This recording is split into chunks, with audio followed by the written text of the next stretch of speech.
Alhamdulillah, wassalatu wassalamu ala rasulillah Sayyidina wa maulana Muhammadin ibni Abdillah wa ala alihi wa sahbihi wa mawalah. Wa qala Allah ta'ala fil Qur'anil azim wa huwa asdaqul qailin, ya ayyuhalladzina amanu dukhulu fis silmi kaffah ولا تتبعوا خطوات الشيطان إنه لكم عدو مبين. صدق الله العظيم وبلغ رسوله النبي الحبيب الكريم ونحن على ذلك من الشاهدين والشاكرين والحمد لله رب العالمين. وبعد. Hadirin dan hadirat jamaah salat maghrib, salat isya dan pengajian yang dirahmati Allah, kita masih melanjutkan sejarah kehidupan Rasulullah di awal-awal aktivitas beliau sejak dari lahir sampai beliau dilantik menjadi Rasul, sebagai bahagian dari kita memperingati Maulid Nabi Muhammad sallallahu alaihi wasallam, agar kita mendapatkan informasi yang berimbang berdasarkan referensi yang akurat dan dapat dipertanggungjawabkan, sehingga masyarakat ini tidak menjadi generasi yang buta sejarah, yang nauzubillah ketika peringatan Maulid diselenggarakan, guru-guru kita undang untuk menyampaikan tausiah. Ternyata cerita yang berkembang jauh panggang dari api.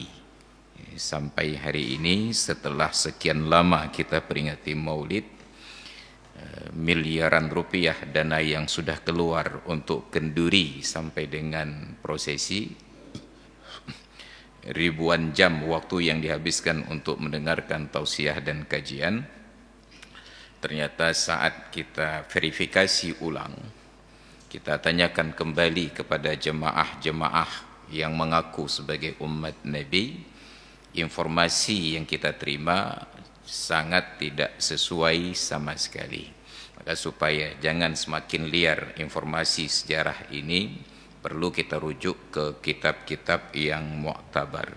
Kita merujuk ke kitab yang ditulis oleh Syekh Safiyur Rahman Al-Mubarakfuri. Beliau orang yang berasal dari negara India, Mubarakfur. Karena di India itu banyak yang namanya purpur ya. Dalam judul kitab Ar-Rahiqul Makhtum. Di pertemuan yang lalu kita sudah ceritakan Nabi keluar dalam rombongan kafilah dagang Abu Talib di usia 12 tahun 2 bulan 10 hari, kemudian tidak jadi lanjut perjalanan, pulang lagi ke Mekah didampingi oleh beberapa orang staf dari Abu Talib. Kemudian di usia 15 tahun terjadi namanya Harbul Fujjar. Fujjar bentuk jamak dari fajir. Fajir itu orang jahat.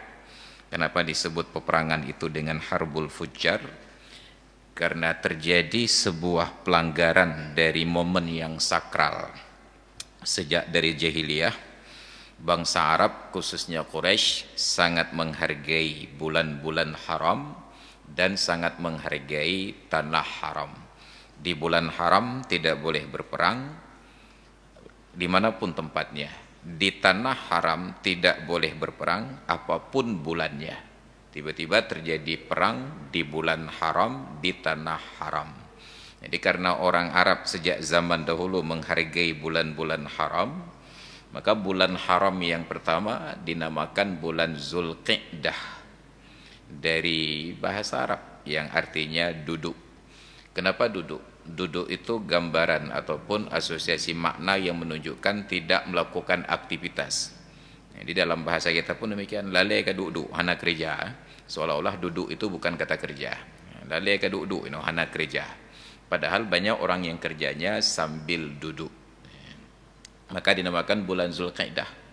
Bulan keduanya dinamakan Zulhijjah karena ada peristiwa haji. Haji itu kan rukun Islam. Iya, haji rukun Islam, tapi sebelum datang Islam, orang Arab juga sudah berhaji dengan standar ibadah yang mereka tetapkan sendiri. Bulan berikutnya dasarnya dinamakan bulan Rajab al-Awwal, lalu ketika datang Islam diubah namanya menjadi bulan Muharram.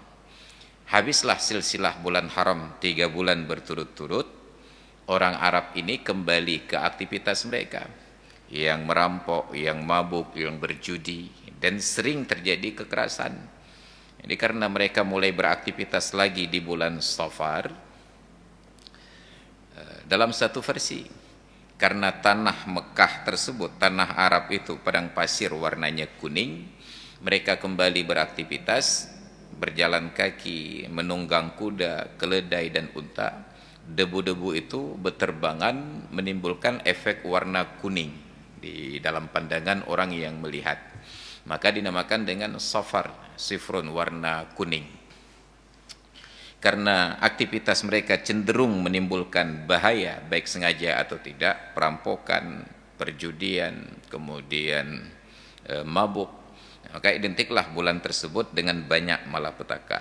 Lalu diadakanlah dalam tradisi kita yang namanya tulak bala di akhir bulan Safar. Itu rentetan sejarah. Terjadi Harbul Fujjar, perang yang sangat jahat, melanggar kehormatan tanah haram dan melanggar kehormatan bulan haram. 2 perkara sekaligus yang mereka langgar. Dan Rasulullah terlibat dalam peperangan tersebut masih dalam usia 15 tahun, menyediakan logistik peperangan untuk paman-paman beliau. Yanbulu ala umumatihi, menyiapkan untuk mereka ada kala batu, ada kala panah untuk ditembakkan. Wa ala asri hadhil harbi, dan efek dari peperangan ini, waqa'a halful fudur, terjadilah sumpah yang dinamakan dengan halful fudul. Secara harfiah, halfun sumpah, fudul tentang keutamaan-keutamaan. Maka nanti ada fadilah, keutamaan. Yang paling utama disebut dengan afdal. Ini ada al-fudul, keistimewaan-keistimewaan. Pada bulan Zulqa'dah, di dalam bulan-bulan haram, tada'at ilaihi qabailu Quraisyin, yang terpanggil kepadanya itu kabilah-kabilah Quraisy. Ada Bani Hashim, Bani Muttalib, Bani Asad bin Abdul Uzza, Bani Zuhrah bin Kilab, Bani Taim bin Murrah. Fajtama'u fi dari Abdullah bin Jada'an at-Taimi li sinnihi wa syarafihi. Mereka kumpul di rumah Abdullah bin Jada'an, kepala suku Bani Taim. Kenapa kumpul di rumah beliau? Pertimbangannya sederhana saja. Li sinnihi, karena usia beliau yang paling tua di antara semuanya, wa syarafihi, dan kehormatan beliau. Tetap ada penghargaan terhadap usia pada umur. Itu warisan dari kearifan Arab di masa lalu, berlanjut di dalam Islam. Maka dalam salah satu hadis Nabi menyatakan, laula syuyukhun ruqa wa fityanun khusya wa sibyanun rudda wa bahaimun rutta la sabba alaikum al-azaba sabba.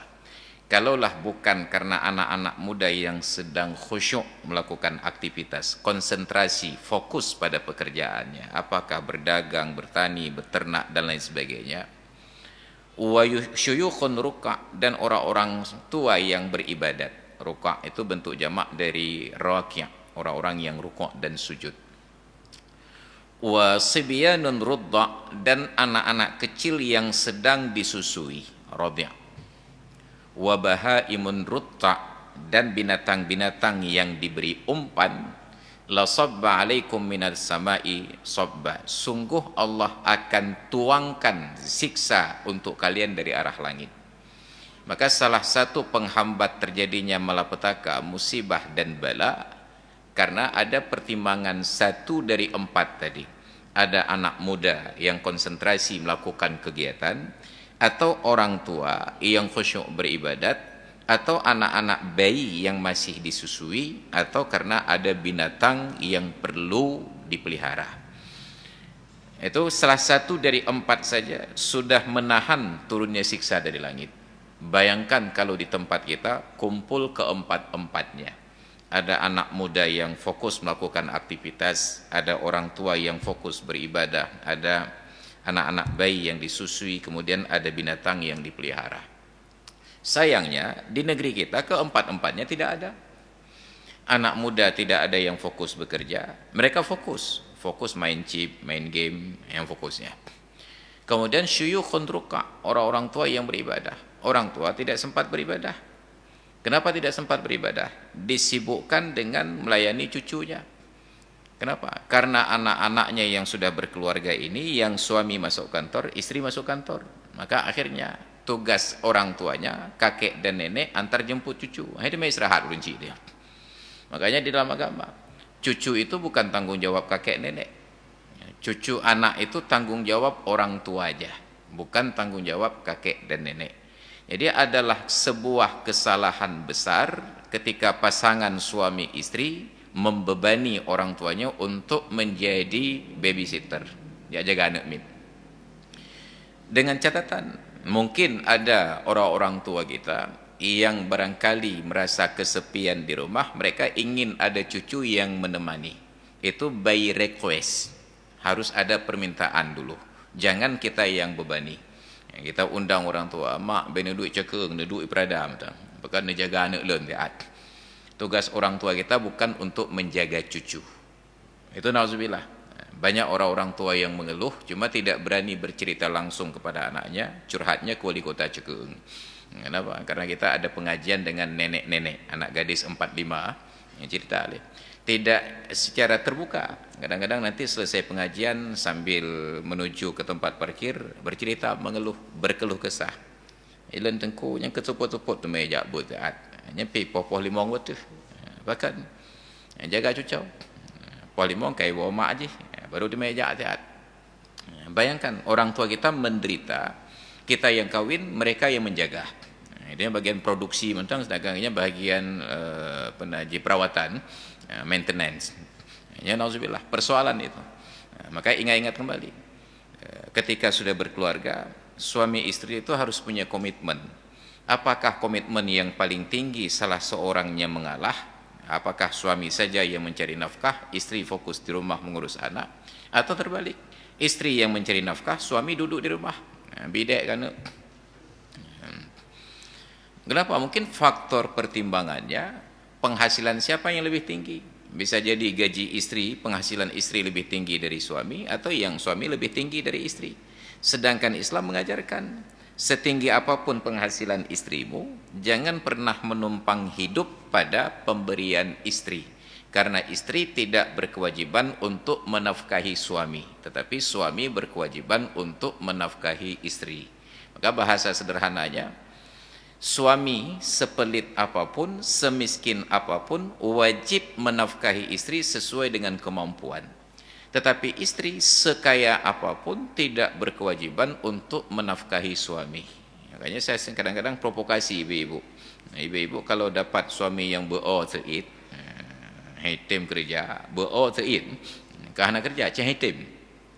Kalau sudah bosan melihat wajahnya, maka ibu-ibu tidak berkewajiban untuk menafkahi.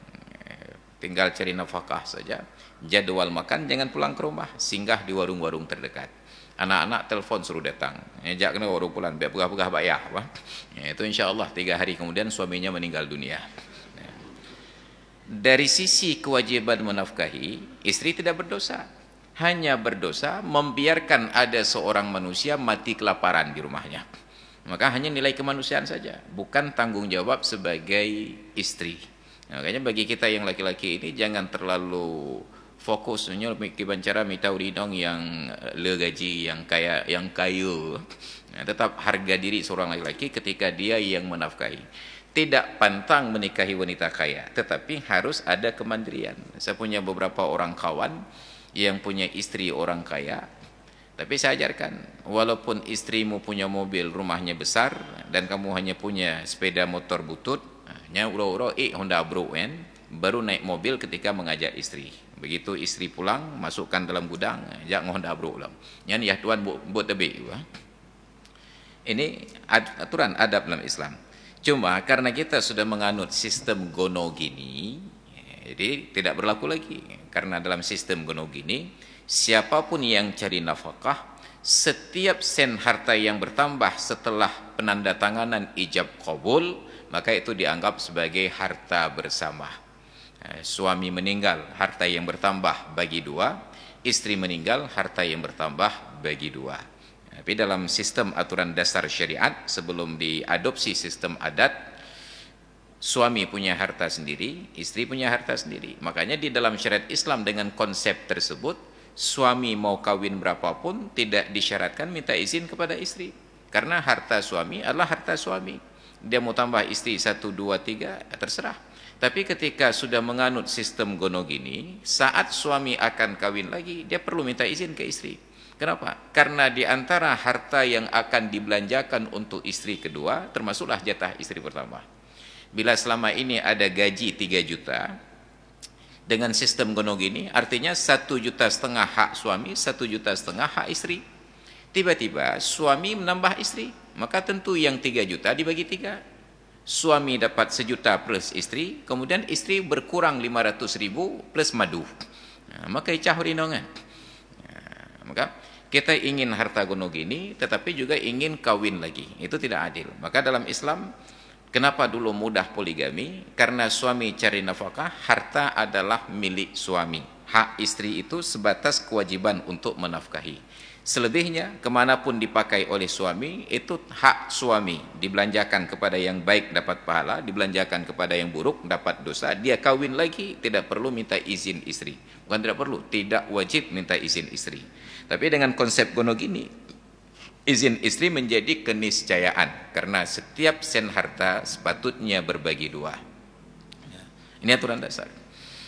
Jadi tidak ada lagi orang tua yang rukuk dan sujud, disibukkan dengan pelayanan terhadap anak dan istri. Maka saran kita, suami istri yang sudah berkeluarga, Allah berikan keturunan, buat komitmen. Ini siapa yang cari nafkah? Saran saya tetap suami. Ternyata kedua-duanya ngotot. Suami enggak mau ngalah, istri pun tidak mau. Suami tidak mau ngalah karena menunjukkan harga diri untuk menafkahi, istri tidak mau ngalah karena penghasilannya tinggi. Hangku temke kata ya. Kalau begitu, ambil solusi ketiga. Cari seorang pembantu yang digaji, yang layak, yang patut untuk mendidik anak-anak. Jangan repotkan orang tua. Kecuali orang tua memang terlihat sangat akrab dengan anak, baru ditawarkan. Apakah orang tua tinggal bersama dengan kita mengurus anak, atau anak dititipkan tinggal bersama dengan orang tua. Saya kecil tinggal dengan kakek dan nenek. Orang tua saya, Abu masih kuliah di Jakarta, tahun 78 beliau masuk IAIN Syarif Hidayatullah. Kemudian tahun 79 ibu saya ikut suami. Saya tinggal dengan kakek dan nenek di Aceh Selatan. Dibesarkan oleh kakek dan nenek. Gak ada masalah, karena memang nenek saya senang. Saking senangnya, bahkan setelah saya besar, beliau tetap minta saya itu tinggal bersama beliau. Dan hak reman cucu sulung itu setiap ada makanan, snack, nggak boleh ada yang menyentuh sebelum saya yang membuka. Ini hak reman cucu. Ataupun kalau terpaksa harus dibuka, itu disisihkan dulu hak saya. Maka semua perabotan rumah tangga, alat dapur, piring, gelas, sendok, itu diukir nama saya, ada prasastinya, Mas dulu itu. Karena dulu ada acara gotong royong kampung, satu rumah buat kenduri, masing-masing warga antarkan piring, supaya jangan tertukar waktu dikembalikan, tulis nama, inisial. Maka akhirnya inisial itu sial, hanya yang bereh. Jadi ada syuyukhun rukka, kemudian ada sibyanun rudda, anak bayi yang disusui, itu pun hampir tidak ada lagi. Karena bayi-bayi sekarang tidak disusui oleh manusia, disusui oleh lembu betina, pakai air susu sapi ya. Maka akai lagi akai mak aja, akai sapi ya. Ini menjadi masalah bagi kita. Harusnya 2 tahun itu hak bayi untuk disusui. Sampai di dalam aturan fikih berdasarkan ayat-ayat Al-Quran, masa hamil boleh dikurangi. Kalau nggak sanggup 9 bulan, 6 bulan takar ayu. tetapi menyusui haulaini kamilaini liman arada ayyutimmar radha'ah, 2 tahun penuh itu hak menyusui, 2 tahun penuh. Sedangkan hamil boleh kurang 6 bulan. Maka diakumulasi nanti wa hamluhu wa fisaluhu 30 syahran, masa hamil dan masa menyapih itu total 30 bulan, 30 syahran. Di ayat yang lain dalam surat Luqman dipisahkan, ada jatah khusus untuk menyusui. Hamalathu ummuhu wahnan ala wahnin wa fisaluhu fi amaini. Ibunya mengandung dia dalam keadaan lemah bertambah lemah, lalu disapih dalam masa 2 tahun. Maka 30 bulan kurang 2 tahun, 2 tahun itu adalah 24 bulan, karena setahun terdiri atas 12 bulan. Terdiri atas, bukan terdiri dari, itu bahasa Indonesia yang baku, pelajaran bahasa Indonesia aja. Terdiri atas 12 bulan, kali 2, 24 bulan, 30 dikurang 24, yang tersisa hanya 6 bulan lagi untuk kehamilan. Maka hamil 6 bulan melahirkan, sah. Tetapi menyusui kurang dari 2 tahun tidak sah. Itu adat. Syariat itu menentukan demikian. Jadi kalau seorang ibu tidak sanggup menyusui, maka dicari ibu susu. Ketika Aminah dulu tidak menyusui, bukan tidak sanggup, tapi karena tradisi. Apa tradisinya? Menyusukan anak ke orang-orang perempuan dari kampung. Jadi lahir di Prada, disusui di Cakeung. Kenapa? Karena alamnya lebih segar. Cot, campli, keung. Lebih segar, lebih sehat suasananya, badannya itu akan lebih atletis wah, karena banyak gerak badan. Macam ke kan main motor mentah-mentah pelupuk meriah pelung-pelung dan sedangkan di Prada sudah main remote. Jadi anak-anak makin sering olahraga makin besar jempolnya. Kira macam ke papa je raya.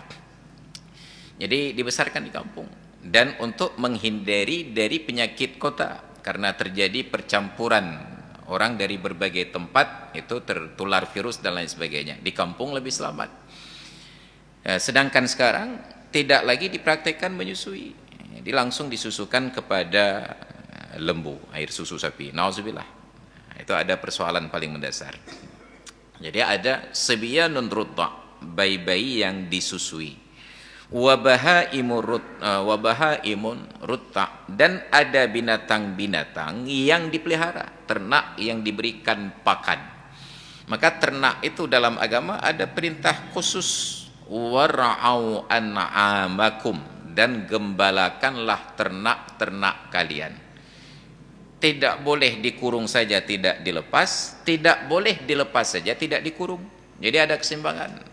Pada waktu dia beraktivitas, terbit matahari lepaskan di padang rumput, ketika tiba matahari terbenam dia masukkan kembali ke dalam kandang. Maka ada menggembalakan ternak. Sedangkan di Indonesia, di Aceh khususnya, tidak ada penggembalaan ternak. Ternak itu lepas begitu saja. Ternak kita ini ternak-ternak mandiri. Minta ampun kerau, rayuk kerau, lahir anak kerau, baru nau rumpau dia lagut. Ya, kalau lagut baru nau rumpau. Maka mendekati Idul Adha itu tiba-tiba ternak sudah ada pemiliknya. Hari-hari begini nggak ada pemilik, lepas. Kewu di panjang eratnya. Dan pemerintah tidak ada perhatian. Padahal di dalam fikih itu ada bab khusus, pasal khusus yang judulnya dhamanu ma atlafahul bahaim, jaminan terhadap binatang yang dirusak oleh binatang, barang-barang yang dirusak oleh binatang. Misalnya kami di Cekeng itu ada pasar, ada yang lepaskan kambing. Kambing ini ketika lapar melihat ada sayur, pajuh gulai ya, tanpa transaksi. Ini tanya yang padum tabuh ikat, meleh buah ikat tega pajuh, ena diskon, ana tak kayu kan. Pemiliknya yang mekat, yang jualan ketika kesal paling-paling ngeparuh menyertai cah ke dilempari batu. Ketika tidak mengenai kambing atau kena kambing dia mantul kena orang lain ke penyakit lam. Itu jadi masalah. Maka di dalam agama ada fikih satu bab fasal yang menyatakan dhamanu ma atlafahul bahaim, jaminan terhadap barang yang dirusak oleh binatang. Karena dulu binatang ini ada tunggangan seperti unta, kuda, keledai. Nyan menyeruh hibluh lambarang gap rusak. Siapa punya tanggung jawab? Pemilik ternak. Ternak lepas di jalan menyebabkan orang lain celaka. Siapa yang tanggung jawab? Pemilik ternak. Nanti ada yang meninggal dunia, pemilik ternak wajib bayar diat. Di Aceh Ternak ini bukan hanya menyebabkan kecelakaan lalu lintas darat, sampai lalu lintas udara celaka gara-gara ternak. Hanya di Aceh satu-satunya pernah ada kasus pesawat menabrak lembu. Pesawat Ipok Lemo. Di Bandara Belang Bintang, waktu tsunami dulu. Untunglah, untung ini pun karena kita di Aceh. Aceh Hantam Narugo. Untunglah itu pesawat kargo, bukan pesawat penumpang. Hancur pesawat, harus dibongkar pelan-pelan. Nyanta mitau rumpau lemo sampai kiamat anak berumpau. Kenapa? Karena dia wajib ganti rugi pesawat. Nyampa dum ribe boh lemo baru jeda belah pesawat. Tidak ada aturan. Kita lapor polisi. Polisi bela diri. Pak Ustaz, kami tidak dilatih untuk lelek lemo apa. Pekerjaan polisi bukan lelek lemo. Kami ada bidang-bidang khusus, lalu lintas, di bidang reserse, di bidang intel. Kan hanya bagian lelek lemo apa. Jadi lemo lagi bancit. Itu urusan pemerintah daerah mungkin dengan Satpol PP. Kita lapor pemerintah daerah, diturunkan Satpol PP untuk tertibkan ternak yang berkeliaran di jalan. Satpol PP turun operasi tidak gratis, perlu biaya. Sedangkan orang yang lepaskan ternak nggak perlu biaya. Maka perang orang yang perlu biaya dengan yang hanya perlu biaya, hancur yang pakai biaya. Makanya Israel itu perang mahal dengan Gaza, dengan Hamas. Kenapa? Karena rudal yang mereka gunakan untuk mencegatnya Iron Dome tidak murah biayanya. Baterainya mentang jadi motor Alphard pada mbah. Dan setiap pelurunya itu ribuan dolar harganya. Sedangkan Hamas yang pipa-pipa lebih cukup nggak pakai jual. Bayangkan setiap pipa bekas itu harus ditangani dengan biaya yang ribuan dolar. Kalau bukan karena ada paman gagak takai lebihnya. Paman SAM di Amerika. Kalau di Jakarta Lepenan Paman MK, Majelis Mahkamah Keluarga. Memang makanya perlu ada paman. People in, orang dalam disuplai. Kalau tidak, mereka KKO kepada. Satpol PP perlu biaya. Sebenarnya mengatasi ternak yang lepas di jalan, solusinya sangat mudah. Tinggal memanfaatkan momentum saja. Kalau dalam ilmu bela diri itu disebut tai chi, pakai tenaga lawan untuk menyerang dia. Apa saran solusinya? Di Aceh ini kan ada yang namanya pencuri lemau. Mereka ada asosiasinya, namanya APT, Asosiasi Pencuri Ternak.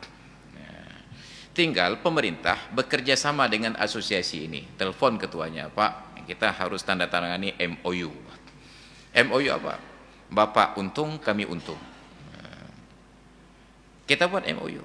Bapak silahkan beroperasi, sampaikan ke setiap personilnya, silahkan tangkap ternak, tapi syaratnya yang lepas apakah di jalan ataukah di pemukiman warga. Yang jangan ditangkap, yang di dalam kandang dan yang terikat. Yang leh takat saja. Buat MOU. Nanti kalau pemiliknya lapor ke Polsek, ke Polres, ke Polda, kami akan proses dulu. Ini di mana hilangnya? Di jalan. Tidak akan kami tindak lanjuti. Kenapa? Karena secara hukum fikih itu tidak sah disebut pencurian. Karena mencuri adalah mengambil secara diam-diam sebuah harta pada tempat yang sepatutnya. HP ini saya simpan di dalam laci mobil, laci tertutup, pintu mobil tertutup, terkunci, saya masuk kemari. Tiba-tiba HP saya hilang, baru sah disebut pencurian. Saya sedang pengajian, waktu pulang bubar, saya tinggalkan HP di sini, lupa saya ambil. Ketika meja dipindahkan, ditaruh di sudut, ada yang melihat. Dilihat HP ini, dia amankan. Saya datang kembali lapor, Ustaz, HP saya hilang. Di mana Pak Ustaz? Tadi kayaknya terakhir tinggal di atas meja. Maka diperiksa CCTV. Oh, sudah dicuri oleh Bapak Bulan, bukan? Dicuri tuduhannya. Jadi lapor Polres, lapor Polsek, Pak, HP saya dicuri si Bulan. Ditangkaplah karena ada bukti CCTV. Diperiksa, Pak, kenapa Bapak curi HP Pak Ustaz? Dia bisa bela diri. Saya tidak mencuri, Pak. Tapi kenapa ada pada Anda? Ini buktinya Anda yang mengambil. Betul saya ambil, tapi saya tidak mencuri, Pak. Maksud Bapak? Karena saya lihat HP itu di tempat tersebut, takut diambil oleh orang lain, maka saya ambil lebih dahulu. Saya amankan. Kenapa tidak dikembalikan? Lupa, Pak. Makan saham dong. Tidak bisa disebut pencurian karena di tempat terbuka. Ternak tempatnya di dalam kandang. Kalau dalam kandang diambil secara sembunyi-sembunyi pencurian, nyoba jalan. Ketika ada pencuri ternak, mudah-mudahan ditonton oleh para pencuri ternak. Ketika ada ternak berkeliaran di jalan, mereka lewat dengan mobil, ditangkap, dinaikkan ke atas mobil. Ketika sedang dinaikkan ke atas mobil, lewat polisi, Pak, kenapa curi ternak? Mereka bisa bela diri, kami tidak mencuri, Pak. Tapi kenapa Anda naikkan ke mobil? Ini berkeliaran di jalan, kami takut terjadi kecelakaan, kami pindahkan. Kalau Bapak nggak setuju, kami turunkan, selesai. Tidak ada bukti pencurian. Maka yang lepas di jalan, dan tidak ada yang memperlakukan ternak ini sebaik perlakuan pencuri ternak. Tidak pernah sapi dan lembu itu merasakan enaknya mobil Avanza, Innova pakai AC, kecuali di tangan pencuri ternak. Di tangan pemiliknya, habis hebat income motor truk, L300 pickup. Dia ada, kau ikat lah. Mereka baru sempat naik Avanza, mobil minibus, Innova, Fortuner, bahkan sedan sekali-kali. Hanya di tangan pencuri. Mereka yang memperlakukan ternak secara manusiawi. Maka harusnya ada kerjasama dengan asosiasi pencuri ternak. Silakan bekerja. Itu polisi untung. Tidak banyak tangani kasus. Kemudian pencuri untung. Mereka dapat temuan harta ghanimah. Orang yang berlalu lintas di jalan untung. Aman dari kecelakaan. Masyarakat untung, tidak ada binatang yang berkeliaran. Siapa yang rugi? Pemilik yang zalim yang melepaskan ternak. Itu simbiosis multi mutualisme. Bandum orang diuntungkan. Cuma tidak pernah dijalankan. Padahal solusi masalah itu mudah sekali. Cuma nggak mau dijalankan. Persoalan-persoalan sosial masyarakat termasuk pelanggaran syariat sederhana sekali solusinya. Yang orang-orang yang berkeliaran dengan dua puntung, solusinya sederhana. Ada 3 lembaga istimewa. MPU, MPU-nya jadi cukai lebihnya, lembaga sakral ya, hantar Malaysia MPU. MPU, MAA, MPD. Hanya tinggal gerakkan 3 lembaga ini, baik duk cok gaji buta dong pri yang pucam. Dimulai dari MPD. Gerakkan lembaga pendidikan. Silaturahmi ke rektor UIN, ke rektor USK, Pak Rektor, ini bagaimana lingkungan kampus kita, pendidikan anak-anak kita sudah tidak beradab. Adab paling mudah ditandai dengan cara berpakaian. Coba perhatikan pakaian anak-anak muda, anak-anak gadis, sampai orang-orang tua. Adakah layak orang perempuan pakai baju kemeja? Coba orang perempuan pakai baju kemeja datang pada acara resmi di tempat-tempat yang berkelas, nggak diizinkan masuk karena orang perempuan itu identik pakai gaun, pakai kemeja tidak diizinkan. Ini salah jawabannya. Tapi perempuan salah jeb ubat itu bebas berkeliaran di Aceh, bahkan di lingkungan kampus. Buat peraturan. Ini yang masalah kita sekarang. Di pesantren kita didik anak-anak yang perempuan itu bukan sebatas tertutup aurat. Standar bajunya itu ditetapkan mesti sampai ke lutut, nggak boleh di bawah pinggul, harus sampai ke lutut. 6 tahun kita didik mereka dengan baju demikian. Setelah tamat aliyah, masuk kuliah, bebas pakai baju apa saja. Maka rugau udah didik pada ya. Maka kampus itu tempat merusak generasi, bukan lagi memperbaiki generasi. Dan rektor-rektor itu hanya sadar-sadar. Hang tatu orang tenak alih. Kau lihat hang tatu orang begah, kah hang tatu orang tenak. Kenapa? Karena pola berpakaian tidak termasuk dalam bahan penilaian akreditasi. Andai kata itu masuk penilaian akreditasi, langsung aman lingkungan kampus. Maka yang akreditasi saja yang diperhatikan. Nauzubillah, berpakaian tidak pernah diperhatikan. Tinggal terapkan. Pak Rektor buat peraturan. Mahasiswa kami tidak boleh pakai pakaian yang terbuka aurat, baik di lingkungan kampus atau di luar kampus. Yang mahasiswi tidak boleh pakai baju yang tidak sesuai dengan orang perempuan. Harus pakai baju kebaya, baju gamis, atau yang sesuai dengan perempuan minimal mendekati lutut. Tidak boleh baju masuk ke dalam rok. Buat peraturan tersebut. Kemudian ajak dosen-dosen. Penilaian mahasiswa bukan hanya di ruang kuliah. Sampaikan ke setiap mahasiswa Anda, setiap kali kami dapati di luar ruang ini, dimanapun termasuk dalam ruang ini, melanggar syariat, maka nilai kalian akan kami kurangi sekian poin. Yang jika mahasiswa itu dia bukan pelanggaran. kena duduk lalu puntung kadang lewat pada sen ke habis nilai dia. Hanya tinggal MPD, MPA, Majlis Pendidikan Aceh silaturahmi kepada rektor, UIN dan USK. Nanti akan diikuti oleh kampus yang lain. Lalu adat MAA, undang kecil Pak Mukim, kita perkuat adat di kampung. Apabila ada warga masyarakat yang praktek kegiatannya itu bertentangan dengan adat, boikot dari kegiatan masyarakat, kegiatan adat. Buat acara kenduri pernikahan, ipegat acara yang bertentangan dengan adat. Yang menjadi pembawa acara bencong dulu leweknya. Ya lahir-lahir ya. Di keluarga pi habis lahir bencong habis bahagia. Lepas adalah ke syariat. Buat peraturan. Anda silakan buat acara adat, kenduri pernikahan Anda, tapi ini acara adat, harus ikuti protokol adat. Tidak boleh melanggar aturan adat. Pengantin perempuan di atas pelaminan harus berwibawa. Tidak boleh jak goyang-goyang roh lagi urinung bangainan. Bila melanggar, maka untuk kegiatan adat berikutnya di rumah Anda akan diboikot oleh perangkat adat. Jalan. Lalu MPU tinggal gerakkan jaringan para ulama. Apabila ada orang yang undang tokoh agama, ulama untuk kenduri, baca doa, maka perhatikan dulu, kirim intelijen. Rumah yang undang kami untuk kenduri ini, baca doa ini, kira-kira apakah membiarkan yang perempuan di rumahnya itu keluar dalam keadaan melanggar syariat? Istrinya duduk di teras dengan rambut tergerai, anak gadisnya dijemput setiap malam oleh laki-laki yang gonta-ganti, anak laki-lakinya keluar pakai celana pendek atau tidak. Minta maklum tu apakah dia rajin pernah hadir salat berjamaah atau tidak. Buat aturan tersebut. Kalau dilanggar, nyantruk bertingkat habis umur, diboikot oleh para ulama. Abu, orang tua saya meninggal dunia. Siapa orang tua kamu? Bapak fulan. Yang tip udah lu puntungnya. Nya bu.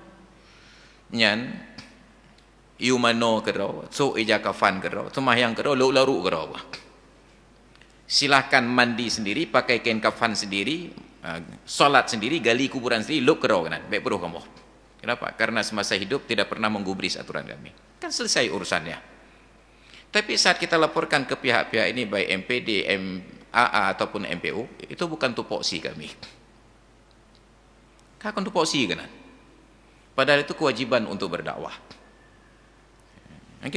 Tidak ada keinginan. Maka sederhana saja. Jangan terlalu berharap pada pemerintah. Pemerintah pun harap lah mukerogah najalah leh. Dia ada hal-hal yang bisa kita kembangkan yang menjadi karakteristik bagi kita. Tapi tidak ada yang peduli. Yang penting absen sidik jari, akhir bulan terima gaji. Nauzubillah. Gaji buta, bukan gaji buta, urang buta. Gaji bajan buta. Ini persoalan kita. Yang bengeh-bengeh bah bengeh dia. Enggak berhadap bengeh hujak cekung. Disekolahkan.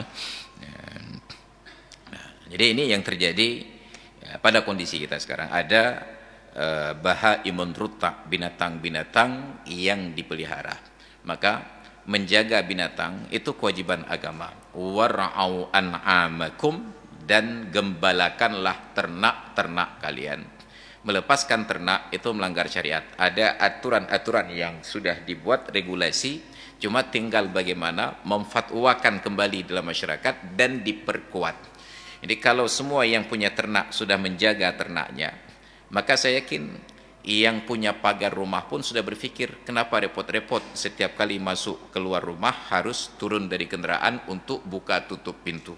Sangat tidak nyaman naik turun itu, direpotkan dengan buka tutup pintu. Saya di Kota Madia coy keeng saja. Yang pagar-pagar Abu Nawas jikalah pintu gerbang lega. Pagar mukelih orang.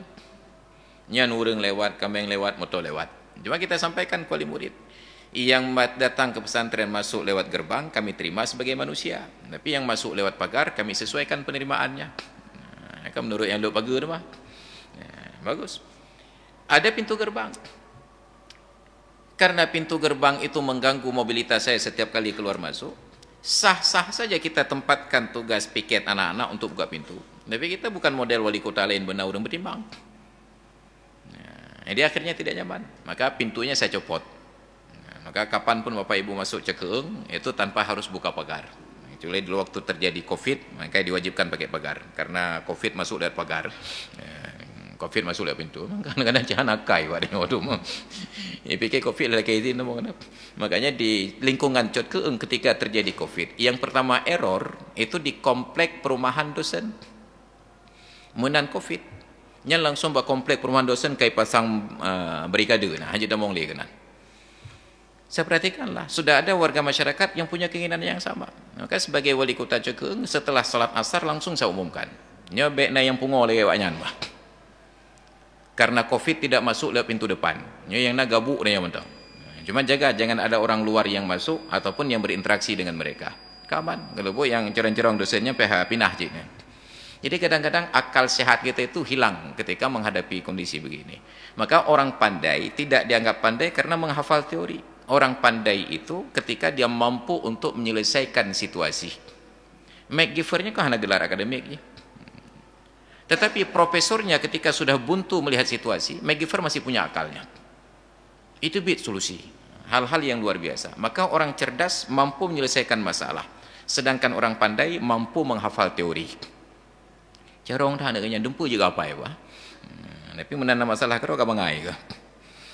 Nauzubillah. Jadi ada kewajiban tersebut dan mudah-mudahan kalau semua orang sudah menjaga ternaknya, yang punya pagar akan lepaskan pagarnya. Maka terlihatlah kawasan kampung itu jalannya lebar-lebar. Kenapa? Tidak ada pagar. Nyoba pegat kenduri mulut semangat kan, tapi bak peluah jalan karena semangat melimong. Pakai gap tubuhnya tu. Kemarin hari Sabtu saya diundang kenduri Maulid di sebuah pesantren di daerah Sibreh. Yang dari Chot Keung jauh Sibreh kata siap untuk pergi bocah urau dia. Tapi sampai di lokasi enggak ada lokasi parkir. Saya coba terus berjalan dengan kendaraan. Enggak mau tahu. Sampai ke ujung jalan enggak ada lokasi parkir. Saya balik lagi, saya parkir di Chot Keung. Maka hana puru gua dia Sibreh hana rumpok bocah urau. Maka ketika buat kenduri, berfikirlah tamu yang datang parkirnya di mana. Hanya baik tabruk sangka aku dengan penena, tengkunya tak undang tempat dia mengejak dan dekah hek tajak mau buah nak gebi. Baik tak bekah gebi pun pak pakai hana. Maka harus kita pertimbangkan. Karena bagi orang-orang tertentu itu menjadi isu sensitif. Dulu saya diundang oleh almarhum Prof Farid Wajdi, pernikahan anak beliau di auditorium UIN. Kebetulan hari itu ada banyak agenda ceramah, bulan Maulid juga. Baru sempat datang ke lokasi jam 2:03. Saya undangan VIP. Lagi yang tulis tu, VIP. Cuma karena yang undangan dititip melalui Tengku Syarifuddin, yang dekan Fakultas Adab, boleh kirim WA saja. Ya saja, Ustaz. Rupanya di undangan VIP sudah ada kartu parkirnya. Maka hana patahlah hana HP tulis. Saya datang jam 2:30. Lokasi parkir VIP yang di depannya itu sudah kosong, tinggal beberapa mobil lagi. Begitu saya mau belok ditahan oleh satpam. Enggak boleh Pak, ini VIP. Saya VIP bukan. Enggak ada kartu, enggak bisa apa. Ini kah hana urang puput lah hana bisa ana. Apa ceu parkir kah? Ke depan saja Pak. Ja sampai buat tarbiyah ke dia. Apa ni nak Chot Keung ju bocah urau cik ada. Maka mula-mula orang bu isat pam pi bangai hanong pucap. Lokasi parkir kosong. Dan tamu-tamu VIP itu sebenarnya enggak perlu lokasi parkir dekat dengan acara. Kenapa? Mereka punya sopir. Lagi-lagi lah hana sopir. Nah, maka yang tidak ada sopir yang perlu betul. Yang ada sopir wajah harat gerau ya. Kenan payah ada tertib. Diundang dulu sebelum Covid ada pengajian zuhur di Rumah Sakit Zainul Abidin. Tapi tidak disediakan lokasi parkir. Hanya pengajian pohle, ja 3 wit hana merumpok parkir, tawit 2 go hana merumpok parkir, 3 wit hana merumpok parkir. Nya pada oleh karing buat solong parkir je. Itu lepas menit dapat dah Ustaz. Kadruk lokasi pacin dong, Pak oleh karing. Pubu kan hana lokasi parkir. Kita diundang, tempat parkir tidak disediakan. Pubu dah preh-preh. Kedai Chot Keung je parkir. Kita semangat buat kenduri, tetapi tidak berfikir tamu yang datang parkir di mana. Pelam tanya urut Aceh. Hai ejak jauh-jauh dah. Dum belanja mentang langsung tu motor, drive thru. Pada tempat tumpuknya macet di kan. Yang pada tempat tumpuk. 50 ribu aku. Je kurang macetnya lagi kurangnya kau macet Pak ni. Maka di Aceh itu hal-hal yang besar itu tidak layak. Masjid raya saking besarnya sampai nggak ada yang sholat. Karena orang Aceh mau ada jet pedang motor babini herinyun tung itu mayang berenyun iu dalam mayang. Nyo pedang motor ipat timpang limong. Drone jak untuk pak tung itu mayang. Jak dalam 3 lotuk baru tambung dalam saf. Truk dalam saf itu bit gentut. Jak mayang. Dia tidak akan berwudu ulang. Dia akan pulang. Alah kayak dia gede kakak tawa je. Maka ada hal-hal yang sederhana. Jadi kalau kita melihat kenapa pasar raya tersebut tidak laku lagi. Orang sudah nggak mau lagi repot-repot. Mereka hanya ingin yang praktis. Belanja sabun tabuh peh tajak parkir 2000 tajak leh kilo kan. Mereka parkir. Maka lakulah yang solayan-solayan kecil sekarang ini. Yang hidup fikir dia. Truk kenan peh dah begah. Jadi ada aturan-aturan di dalam syariat ini yang kita harus berpikir ulang untuk memberikan kenyamanan kepada semua pihak. Jadi ketika sudah lapang terbuka pagar, enak aktivitasnya. Kita pegat kenduri, kita bisa sekat jalan sebahagian, yang lain orang masih bisa lewat. Tapi ketika tidak ada lahan untuk parkir, tidak ada lahan jalan yang lapang, di Prada kita ingin buat kenduri, kita harus sewa gedung. Oke lah kalau dekat-dekat di asrama haji. Oke lah kalau dekat nyepat di komplek UIN ataupun USK. Ini gampung di Prada karena gedung sedang disewa semuanya. Peh sewa kedih simpang 5 banani. Orang tua kita dulu buat kenduri, tamu sampai ke rumah. Kita sekarang ketika ada yang buat kenduri, jangankan rumahnya, kampungnya kita nggak tahu. Urang Prada kenduri pak lam penurut, Mbak Ibu Yusriyah. Urang Prada kenduri pak banani. Hanam tak tepat lebih. Kenapa tidak ada tokoh masyarakat yang berpikir di kampung itu mesti ada lahan kosong untuk tempat kegiatan masyarakat? Ada yang mau buat kenduri perkawinan anak, tinggal sewa teratak saja yang berbentuk tertutup, pasang dekorasi, ada lapangan parkir, bantu murun truk kampung, mau putar apa yang lang kampung. Hana peh sewa gede. Makanya ke depan pilih saja di kecil Prada. Ada hal-hal sederhana yang harus kita pertimbangkan. Nyodonya medum. Maka kalau buat kenduri maulid, pertimbangkan tamu yang datang. Kalau tidak cukup lokasi acara, jangan terlalu besar kenduri. Karena Rasulullah ketika menikahkan putri beliau Fatimah, walaupun jabatan beliau presiden, beliau tidak undang semua menteri dari kabinet Indonesia Bersatu. Hanya yang terjangkau saja. Hanya geja undang gubernur Bamandung. Ini kita buat undangan sampai orang yang diundang menjadi serba salah. Hantajak kagundang. Oh, tidak kontok. Uluk semua pak cara rum kawin. Maka ukur-ukur kembali. Kalau sekedar untuk silaturahmi, Abu Elen urapulan acara kawin ini pat diluk semua. Oh malih cakap kipan hanya nyo lemput teh aku. Kadang na lewat untuk nepiuh. Mamnyo hana truk nejak na doa mentam. Selesai. Nyo gepreh nyo hana gejak kawin. Uluk semua kita tahu kena jak. Kita banyak kegiatan di sini, maka ditimbang kembali. Jadi terjadilah halful fudul di antara orang-orang Arab di kala itu pada bulan Zulqa'dah, di bulan-bulan haram. Berkumpul bani-bani ini semuanya. Fata'aqadu wa ta'ahadu ala alla yajidu bi Makkah madluman min ahliha wa ghairihim min sairin nasi illa qamu ma'ahu. Apa isi perjanjian itu? Mereka sepakat berjanji bahwa tidak boleh ada seorang pun ketika berada di Mekah merasa dizalimi, baik pelakunya orang Mekah ataupun orang yang lain, kecuali pasti suku-suku ini akan bersatu membela haknya. Orang Mekah memberikan perlindungan kepada siapapun, apakah warga Mekah ataupun pendatang. Apabila dizalimi baik oleh penduduk Mekah ataupun oleh orang lain, maka suku-suku di Mekah ini akan menuntut bela hak-haknya. Wa kanu ala man zalamahu hatta turadda alaihi madlamatuhu. Mereka akan menuntut hak-hak itu sampai dikembalikan.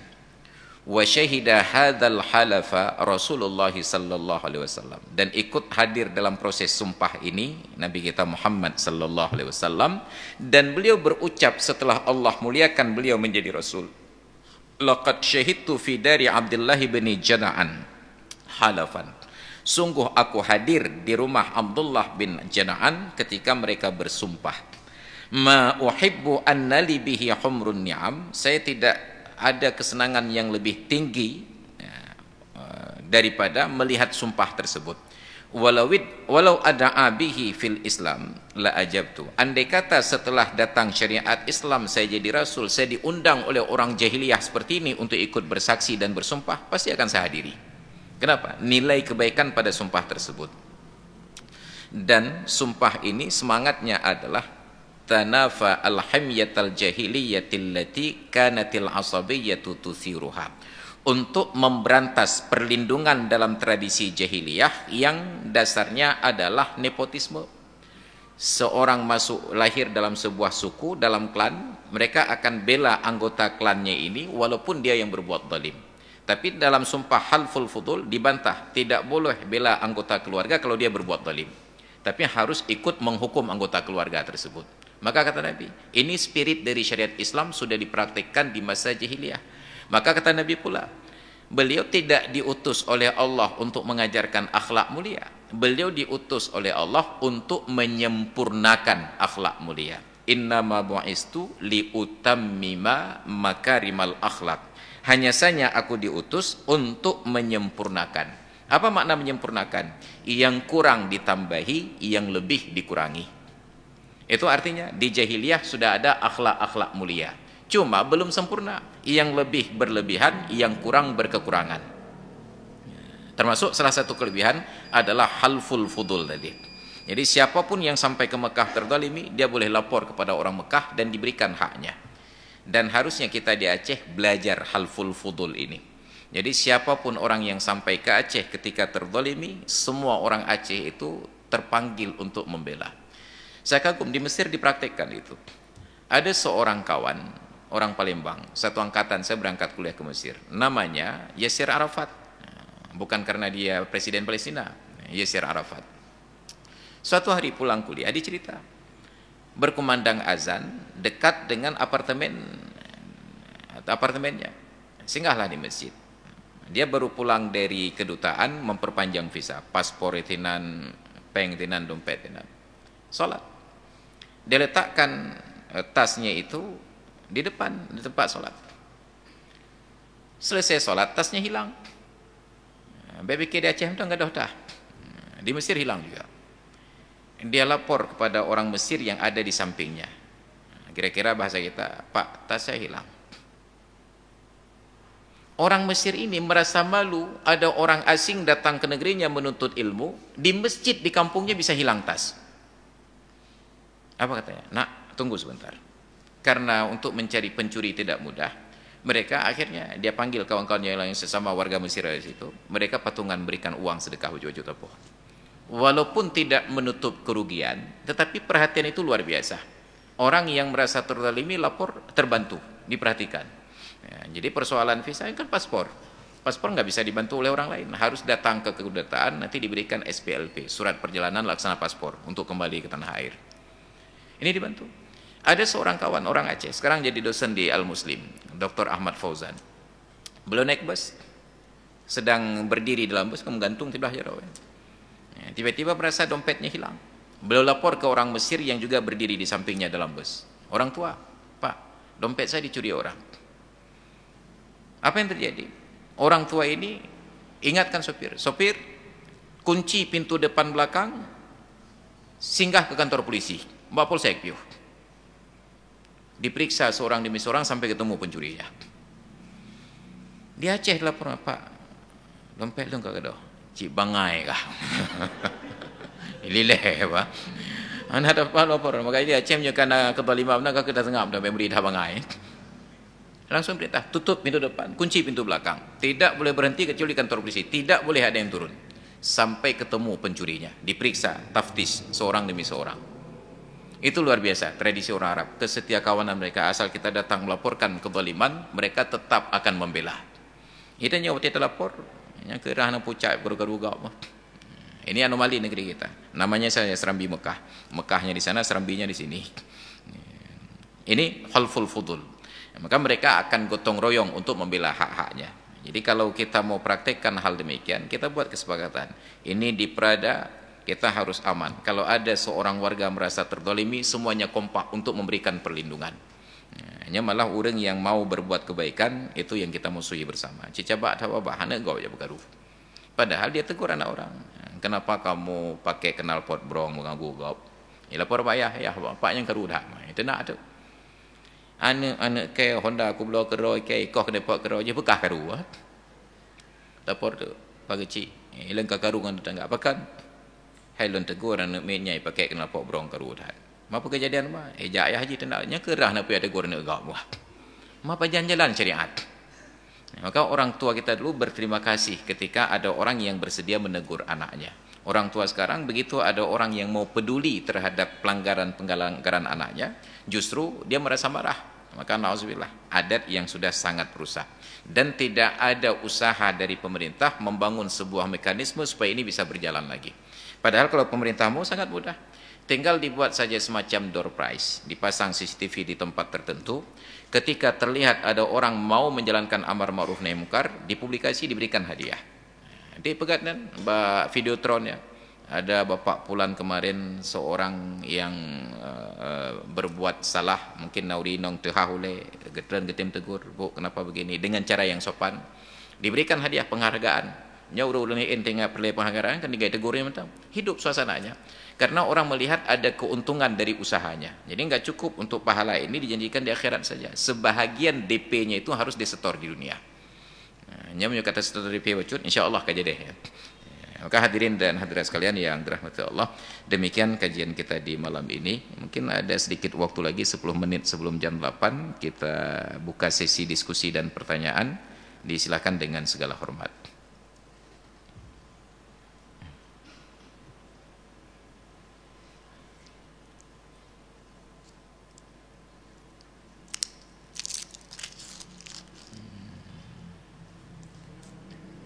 Assalamualaikum warahmatullahi wabarakatuh. Waalaikumsalam.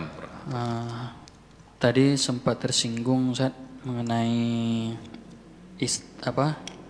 biaya gaji istri yang lebih daripada suami, dan minggu yang lalu itu di Indonesia juga terjadi secara dari maaf agak gugup saya, fenomena istri gugat cerai karena penghasilan melebihi suami. Yang jadi pertanyaan Ustaz, apakah ada kesalahan baik secara syariah ataupun sosial nih Ustaz? Karena ketika si istri gugat cerai, ekspresinya itu senang daripada punya suami nganggur, lebih baik sendiri banyak gaji. Nah, ini bagaimana Ustaz mengenai pertanyaan saya tadi, apakah ada kesalahan baik secara syariah ataupun sosial? Demikian Ustaz. Terima kasih. Baik, terima kasih. Di pertemuan yang lalu kita angkat berita di Aceh Selatan ada ratusan pasangan bercerai dan mayoritasnya istri yang gugat cerai. Tentu ada persoalan-persoalan, baik dari yang normal sampai yang tidak normal. Salah satu penyebabnya adalah pengaruh dari media sosial. Karena dengan adanya media sosial, tiba-tiba kita diperkenalkan kembali dengan orang-orang dari masa lalu. Akhirnya terjadilah CLBK, callback. Cinta lama bersemi kembali dengan masa lalu. Atau faktor yang kedua, karena banyak orang laki-laki sekarang sudah selain tidak produktif, juga menjadi sangat konsumtif. Peng tamong hana yang le peng tibit. Saya pernah dapat curhat dari seorang ibu-ibu. Beliau telepon saya sekitar jam 9 pagi. Saya pagi-pagi itu karena pengangguran, setelah selesai urusan pagi, saya kembali ke atas ranjang. Karena saya tidur pada waktu, karena ada waktu, bukan pada waktu tidur, karena waktu wakale. Masuk telepon, saya angkat. Beliau telepon 57 menit. Harap tijum, 57 menit lebih. Istri saya sudah mondar-mandir. Setelah selesai telepon, barulah istri saya meluapkan emosi. Iran bang punya rumah kau telepon, tijum nih dengar. Melan telepon, dalam terus timinat kena coba. Yang kan head ada berdepan. Rumah kau telepon, tijum nih dengar. Melan telepon kau dalam terus timinat kena coba. Kalau bukan menjaga kata apa telepon, dia sah mentang apa punyung. Apa ceritanya? Beliau itu PNS. Suami beliau guru PNS juga. Kata beliau, suami saya itu luar biasa Pak Ustaz. Family man, orang yang sangat peduli keluarga. Sampai beliau cerita, saya kalau mencuci Pak Ustaz tinggal jemur saja. Karena suami yang cuci, saya tinggal jemur saja. Kalau masak tinggal goreng saja. Suami yang belanja, suami yang siangi ikan, taruh dalam kulkas, tinggal masak saja. Karena kami dua-duanya pegawai, maka gaji suami dipakai untuk belanja, sedangkan gaji saya kami tabung untuk beli emas. Setiap bulan bisa beli emas. Tapi sejak Covid, karena tidak bisa belajar langsung, belajar daring, suami saya harus beli HP Android. Terkejutlah, bangun HP, kamu teknik Android, akhirnya terjebak pada game online. Yang dulunya beliau selesai kantor pulang ke rumah, sekarang beliau itu nongkrongnya di warkop. Anak kami sudah gadis Pak Ustaz, kuliah. Kalau dulunya setiap keluar rumah ada ayah di rumah, sekarang kalau mau perlu biaya ketemu ayah, nyepeh tetak ayah bagi kedai kopi. Bayangkan seorang anak perempuan sudah gadis cari ayah di warung kopi. Enggak ada lagi masa. Yang dulu masih sempat simpan emas, sekarang emas yang tersimpan harus dikeluarkan. Bayangkan efeknya. Makin banyak lagi ciri di rumah. Nah, ini faktor-faktornya. Nah, pertanyaannya adalah, apakah ada kesalahan? Pasti salah. Nah, kesalahan tersebut, sayangnya negara selalu telat jaga. Di awal-awal dulu ketika setiap komponen masyarakat menggugat, menuntut agar pemerintah menutup situs judi-judi online, tidak dihiraukan. Yang hanya ke tingkat penanji Kapolda Muyuk, yang tingkat gubernur ke bawah, Kapolri, Presiden nggak mau tahu, menteri-menteri nggak mau tahu. Kita tuntut kepada Kementerian Kemenkominfo untuk menutup situs itu, nggak digubris. Karena prinsipnya di negeri ini, silahkan berbuat rusak, yang penting jangan lupa bayar pajak. ATI ini bayar pajak, beranggapu jangan bukan rusak negroyo. Tapi belakangan baru pemerintah sadar, bukan sadar karena rusak akhlak, sadar karena uang yang dipakai untuk judi online ke luar negeri itu lebih tinggi daripada APBN. Jadi kesadaran pemerintah bukan berbasis akhlak, kesadarannya hanya berbasis biaya. Maka coba periksa berita-berita itu, ternyata biaya yang dipakai untuk judi online itu luar biasa perputaran uangnya. Hampir sama seperti APBN yang dibelanjakan oleh pemerintah. Barulah pemerintah teringat untuk menutup, bukan karena akhlak sama sekali. Yang hendak dibikin nanggrong dua. Nanggrong dua, pejabatnya aja lah. Ya. Ini yang terjadi. Maka dampak tersebut, ketika seorang istri menggugat cerai suami, di dalam agama, apabila tidak ada sebab yang diizinkan oleh syariat, tapi seorang istri tetap menggugat cerai, maka istri ini tidak akan mencium aroma surga. Tidak mencium aroma surga diartikan dua sisi oleh para ulama. Ada yang memaknai secara denotasi, ada yang memaknai konotasi. Yang konotasi, kalau bau tidak tercium berarti tidak masuk surga. Mubah hendak dipeh. Sedangkan yang memaknai denotasi, karena dia taat tetap masuk surga. Tetapi karena dia minta cerai dari suami tanpa sebab yang diizinkan oleh syariat, selama di dalam surga tidak mencium baunya, kena covid dalam surga. Nah, nyandu mangap be surga kata cium dari jarak sekian ribu tahun, rupanya kahna ube tapu. Nah, kenapa? Karena kasusnya benar kan? Nah, itu pemaknaan terhadap istri yang menggugat cerai suami. Sedangkan suami yang tidak menafkahi istri, yang numpang hidup pada gaji istri karena istri penghasilan lebih tinggi, itu masalah lagi. Karena itulah di dalam Al-Quran surat An-Nisa ayat 4 ayat 5, Ar-rijalu qawwamuna 'alan nisa. Laki-laki itu lebih bertanggung jawab daripada perempuan. Bukan lebih tinggi derajat. Nah, qawwam itu tidak bisa diartikan lebih tinggi derajat. Nah, tetapi lebih bertanggung jawab terhadap perempuan. Kenapa? Ada dua faktor. Yang pertama, bima faddalallahu ba'dahum ala ba'din, karena kelebihan yang Allah berikan atas sebagian mereka daripada sebagian yang lain. Yang kedua, faktor iktisabi, wa bima anfaqu min amwalihim, karena orang laki-laki ini yang menafkahi para istri dari harta mereka, dari harta suami ini tadi. Dan itu psikologi. Siapapun yang menafkahi akan datang rasa hormat terhadapnya. Enggak perlu jauh-jauh penelitian. Silakan nanti bubar dari masjid, singgah di warung kopi, duduk dengan kawan-kawan. Coba perhatikan, yang paling banyak bicara pasti bertanggung jawab untuk membayar. Karena orang yang hati bayar atau dengar habaq ya. Kalau Anda sudah bayar, yang barang kepada berah diangguk. Itu tabiat nafkah. Maka dalam Islam konsep ini dijelaskan. Kalau Anda ingin dihormati oleh istri, dihormati oleh anak, tanggung nafkahnya.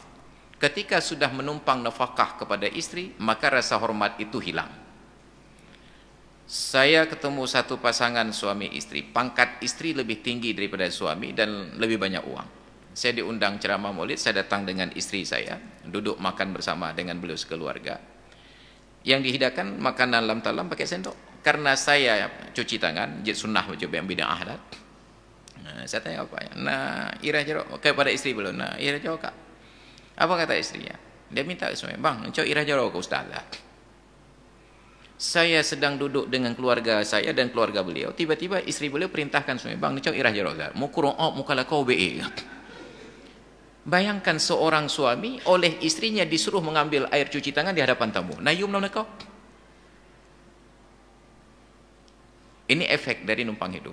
Maka ketika Rasulullah menikahi Khadijah, Rasulullah bukan pria kaya. Khadijah orang kaya. Luar biasanya, Khadijah tidak ingin suaminya tidak punya harga diri. Maka setelah ijab qabul nikah Muhammad dengan Khadijah, Khadijah alihkan asetnya atas nama Muhammad. Perusahaannya didatangi notaris balik nama atas nama Muhammad. ATM kartu kredit berikut dengan nomor PIN diberikan kepada Muhammad. Kenapa? Kata Khadijah, singkat cerita, saya sudah menikmati kehidupan sebagai wanita karir, menjadi orang kaya banyak uang. Uang jangan saya boroskan, saya titip uang di tangan istri. Dek, nyamat ke bahpeng, ilon jok peng minyak mudah 50 ribu itu roh. Kalau itu kita praktik, maka yakinlah besok begitu istri berikan uang 50 ribu ke saya, akan ada titahnya. Apa peng minyak uang? Nyampe telat-telat hak bawah. Itibik kali mana? Mek telat-telat hak bawah. Pertanyaan, sopo peng? Peng leng kebah bawa perumoh, tapi perumoh nah hak atuh. Apalagi kalau istri yang punya uang sendiri diberikan kepada suami. Nyecik nganjaro nganaki dia nyok. Maka seorang suami ketika berkeluarga, dia harus jalankan surat An-Nisa ayat 4 dan 5. Apa itu? Menafkahi istrinya. Walaupun istri lebih kaya, Anda hanya mampu bawa pulang beras segenggam, nepuo kewajiban. Mampu dah puo neku. Bahkan perumoh lun cik toke breh. Yang breh perumoh. Neblau breh perumoh nejok ke perumoh lam. Harga diri, kehormatan, dan itu diajarkan oleh Islam. Maka apa salah? Tidak ada salah istri bekerja. Yang salah istri bekerja tanpa izin suami. Tapi Pak Ustaz, saya sebelum menikah dulu memang sudah kuliah. Karena sudah kuliah, orang tua sudah investasi, saya harus masuk kerja. Apa masalahnya, Bu? Suami saya tidak izinkan saya kerja. Suami kurang ajar.